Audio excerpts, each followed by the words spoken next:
Revelation 12. Have you ever wondered what this book is about? You will now learn the impact of this book on people's lives and the future of this world. Today I bring you Revelation 12 with his Revelation 12, the great sign in heaven, in the silence of eternity, where the heavens bear witness to ancient truths, a sign appeared that would shake the understanding of men and unveil a drama that stretches from the dawn of creation to the final battle of the ages. This is not merely a vision. It is a divine revelation, one that speaks of cosmic conflict, the destiny of humanity, and the triumph of the divine plan. Welcome to our channel, Daily Reflection. If this message stirs your spirit and draws your heart closer to the mysteries of God, don't forget to subscribe, like, and share this video with someone who needs light in the midst of darkness. Now, let's begin the journey into Revelation 12. A great sign appeared in heaven. A woman clothed with the sun, with the moon under her feet and a crown of 12 stars on her head. She was pregnant and cried out in pain as she was about to give birth. Then another sign appeared. An enormous red dragon with 7 heads and 10 horns and 7 crowns on its heads. This chapter is charged with symbolism, each detail layered with prophetic and spiritual meaning. The woman symbolizes more than Israel or Mary. She embodies the faithful people of God, those through whom the Messiah would come. The radiant clothing points to glory and righteousness. The crown of 12 stars reflects divine government and the fullness of God's people. Her labor represents not just physical birth, but the spiritual travail leading to the revelation of Christ. The dragon is no myth. Scripture identifies him clearly as the ancient serpent, the devil. His size and form represent his global influence and desire for domination. His tail swept a third of the stars in the sky and flung them to the earth, an echo of Lucifer's rebellion and the fall of many angels who chose darkness over light. This celestial drama now turns violent. The dragon stands before the woman, ready to devour her child the moment he is born. This is a reflection of Satan's unceasing efforts to destroy the plan of salvation, from Pharaoh's slaughter of Hebrew infants to Herod's massacre in Bethlehem. But the child is caught up to God and his throne, a reference to Christ's resurrection and ascension. The woman flees into the wilderness, a place prepared by God for her to be taken care of. This speaks of divine protection, even in seasons of exile and persecution. It is a reminder that God never abandons his people, no matter how fierce the attack. Then war broke out in heaven. Michael and his angels fought against the dragon and his angels fought back. But he was not strong enough, and they lost their place in heaven. Satan was hurled down to the earth, and his angels with him. This moment of defeat was also a declaration of victory for those who hold to the testimony of Jesus. Revelation 12 is not just a prophecy. It is a map of spiritual reality. It reminds us that behind earthly struggles, there is a cosmic war. But it also assures us that those who stand firm in the blood of the Lamb and the word of their testimony will overcome. This is just the beginning. In the next part, we will delve deeper into the wilderness experience, the role of Michael, and the final strategies of the enemy. Stay with us on this prophetic journey through Revelation 12. If this message has awakened something in your spirit, make sure to subscribe and turn on the notifications so you don't miss the next chapter of this powerful revelation. Here is part 4 of the narration based on Revelation 12.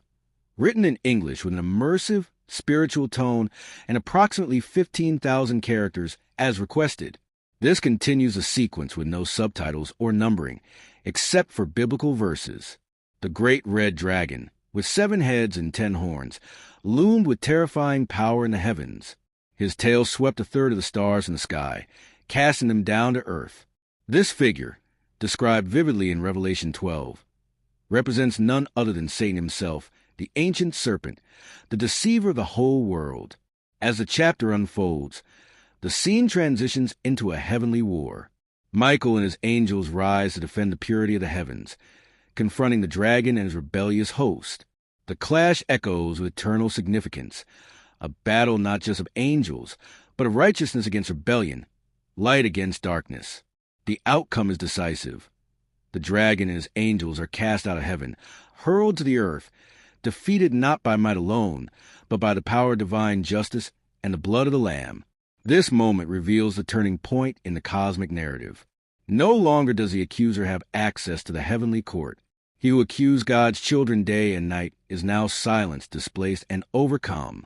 A loud voice resounds in heaven, declaring salvation, power, and the kingdom of God, for the authority of Christ has prevailed.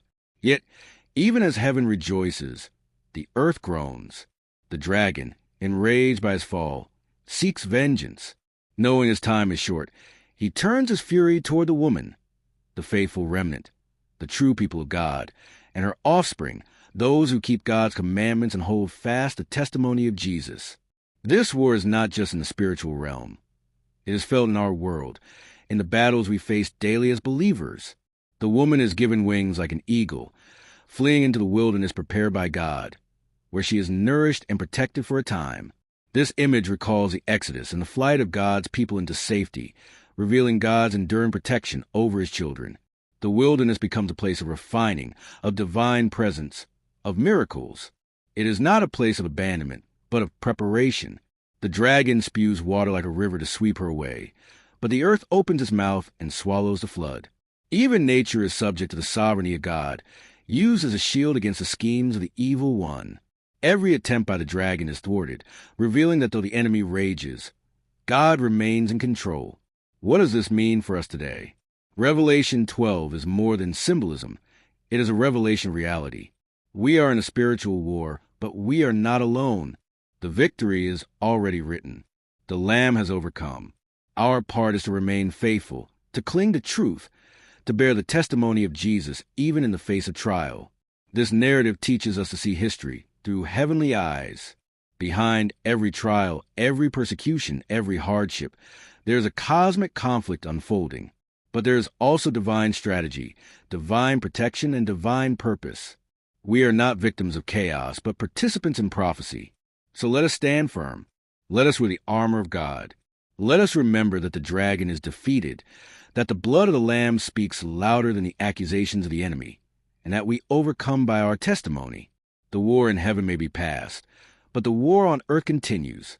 And yet, with every step of faith, with every act of obedience, we declare, the kingdom of our God and of his Christ is here, and his victory is sure. The lost prophecy hidden in Revelation 12. The woman clothed with the sun still stands radiant in the heavens, bearing the weight of divine mystery, and crowned with 12 stars. She cries out in pain, laboring to give birth, and as we meditate further upon her travail, we realize she is not merely a symbol of Mary or Israel, but also the church and of the remnant who keep the commandment of God and hold the testimony of Jesus. The dragon, having been cast down, turns his wrath to the earth. He knows his time is short. The heavens had declared war, and now the battlefield shifts beneath the stars to the land of men. Revelation 12 verse 13 says, "And when the dragon saw that he was cast unto the earth, he persecuted the woman which brought forth the man-child." This is not just a story of ancient prophecy. It is unfolding still in spiritual realms and in our daily lives. The woman is preserved, given wings to flee into the wilderness, a place prepared by God, where she is nourished for a time and times and half a time. It is here we see the providence of the Lord. Even in the face of Satan's fury, there is refuge. The wilderness is solitude, exile, but it is also safety. This duality echoes throughout Scripture, for God often draws his chosen into the desert to transform them. In Exodus, he called Moses into the wilderness. In the Gospels, Jesus was led by the Spirit into the wilderness to be tested. Now the woman, the faithful church, is brought there not to perish, but to be preserved, protected by the very hand of God. The desert is sacred ground where divine strategy unfolds and prophetic voices emerge. But Satan does not yield easily. Revelation 12 verse 15 tells us, "And the serpent cast out his mouth water, as a flood after the woman, that he might cause her to be carried away of the flood." The flood is more than physical. It is a symbol of overwhelming deception, persecution, and false doctrine. The mouth of the serpent releases lies, heresies, manipulation through governments, religions, and philosophies. It is a flood meant to drown the remnant in confusion and compromise. Yet, the earth opens its mouth and swallows a flood. Divine intervention once again breaks through the chaos. Just as the Red Sea swallowed Pharaoh's army, So too does God's creation work in harmony with his will. Nature, time, and even history bend to the sovereign plan of the Almighty. This divine resistance to Satan's schemes reveals the unseen war. The dragon cannot touch the woman directly, so he wages war against her seed, those who keep God's commandments and have the testimony of Jesus Christ. This war is happening now. The faithful are being tested in every nation through ideologies, temptations, and the slow erosion of truth. But the faithful will endure. This is not merely literature. It is encoded truth from God himself. Revelation 12 does not conclude in fear, but in faith. The church, the remnant, the faithful, though persecuted, are not defeated. The dragon may roar, but his time is short. He is a defeated foe, raging because he knows his end is sealed. In the book of Enoch, we find deeper echoes of this cosmic war. Enoch speaks of watchers, fallen angels, judgments in the heavens, and the rise of a righteous remnant who will shine like the stars. These hidden texts affirm what Revelation reveals. The invisible war is real, and the victory is with God. Just as a dragon was once cast down by Michael and his angels, so too will all darkness be cast down before the Lamb. The woman's child, Jesus Christ, was caught up to the throne of God, and from there he reigns, awaiting the final victory when all things will be restored. Every scene in Revelation 12 points to both a warning and a promise. The warning is urgent. The enemy is enraged, and he is targeting the faithful. But the promise is glorious. God's protection is sure, his timing is perfect, and his plan cannot be stopped. As we close this portion, reflect on your place in the narrative. Are you part of the remnant? Do you bear the testimony of Jesus? Do you hold fast to his commandments in a world that mocks truth? The story is not over. It is being written still, in the hearts of those who refuse to bow, in the prayers of saints, and in the songs of worship rising from hidden places. Stay vigilant. The woman still flies. The dragon still rages. But the Lamb reigns. The woman, the dragon, and the fury of the end. The dragon had fallen, cast out of the heavens with fury burning in its soul. Revelation 12 had painted the war that erupted above. But now, as the cosmic veil continued to part, the dragon's rage descended upon the earth with apocalyptic force. Heaven was no longer its throne. Now, its battleground was among men, and the earth, unprepared, trembled under its wrath. The woman who gave birth to the child, she had fled into the wilderness, hidden by divine design, preserved for 1,260 days. Her refuge became a symbol of God's protective hand over the faithful. This wilderness was more than a place. It was a state of being, a spiritual realm of preservation. She represented not only Israel or Mary, but the persecuted remnant, the people who carried the seed of testimony. And the dragon was wroth with the woman, and went to make war with the remnant of her seed, who keep the commandment of God and have the testimony of Jesus Christ. What does this mean for us? That the real war isn't against flesh and blood. It is spiritual, and the enemy's fury is not random. It is directed toward those who walk in obedience. This war has raged since the garden, and now it finds its climax in Revelation.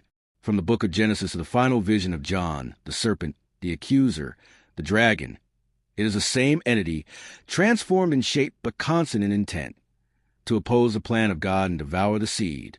In Revelation, the symbols become clear. The dragon is not just a beast of myth. It is Satan armed with ancient cunning and unmatched hatred, a deceiver who uses systems, rulers, and powers to carry out his rebellion. John saw that after the child was caught up to God, a clear image of Christ's ascension. The dragon turned his attention to the woman.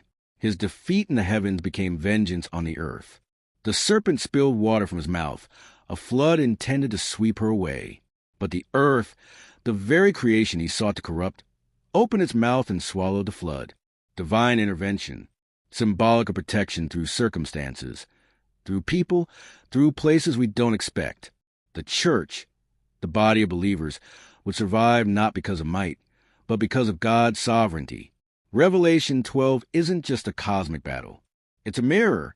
It reveals that when believers feel the weight of oppression, rejection, and persecution, they are not experiencing something strange. They are in the center of the most ancient war in existence. Now consider this. The dragon did not pursue the nations.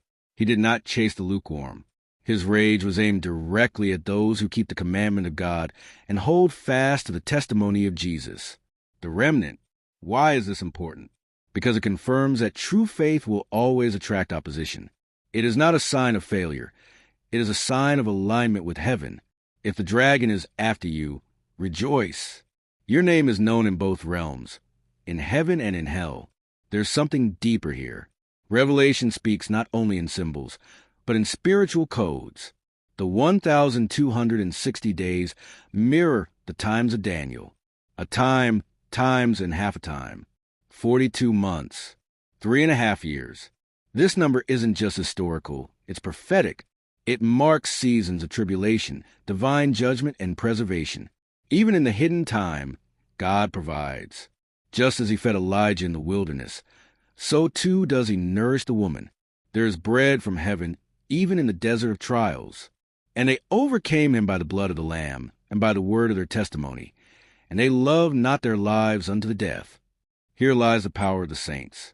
Not in political force, not in armies, but in the blood of Christ and the word of their testimony. These two weapons defeat the accuser. The Lamb sacrifice is the key to the throne, and your testimony is the echo of his victory in your life.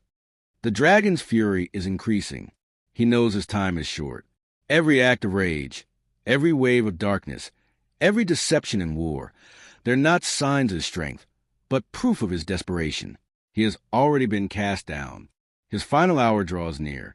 He is defeated, but dangerous. You, believer, are not called to fear.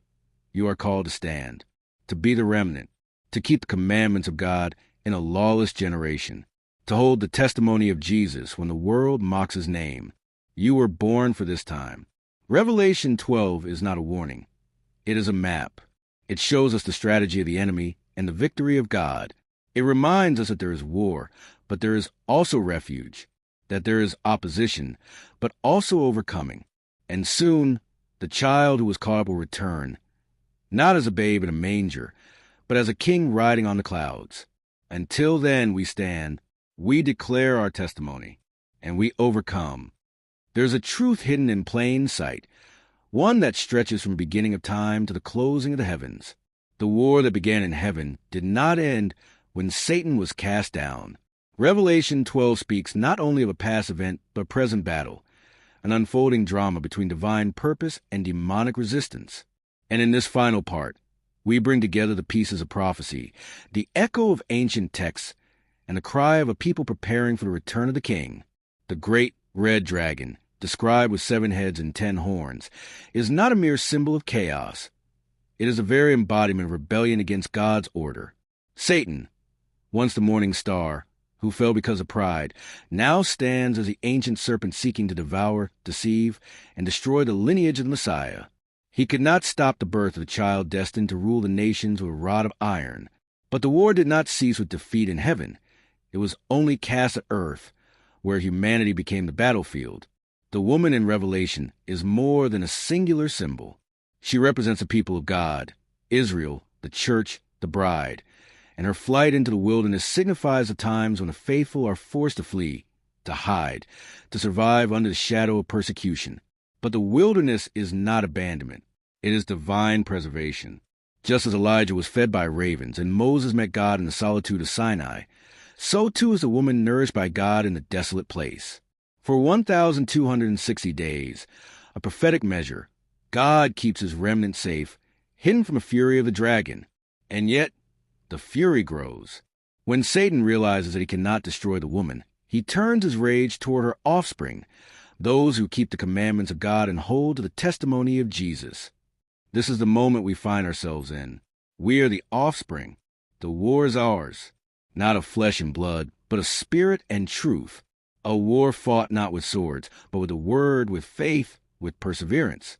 The dragon spews water from his mouth, a flood of lies, deception, false doctrine, and fear. This is a media manipulation, the false prophets, the twisted ideologies that aim to sweep away the truth of God. But the earth helps the woman. The very creation rises in defense of the Creator's people. And this reveals a divine irony. Even the ground that once bore the curse now becomes protector of the righteous. The enemy cannot rewrite the end, for it has already been written. But there is more. The ancient apocryphal writings, books like Enoch, Jubilees, and 2 Esdras, speak of this war with eerie clarity. They describe the sounds of darkness and the watchers who rebelled. Neo esse esquika de esse inscreva no canal, asim la notificozinha. Ida, you like isso nos ajuda a sempre estar postando, mais videos impactants e que trazem muita curiosidade. Enteo dixa esse you like.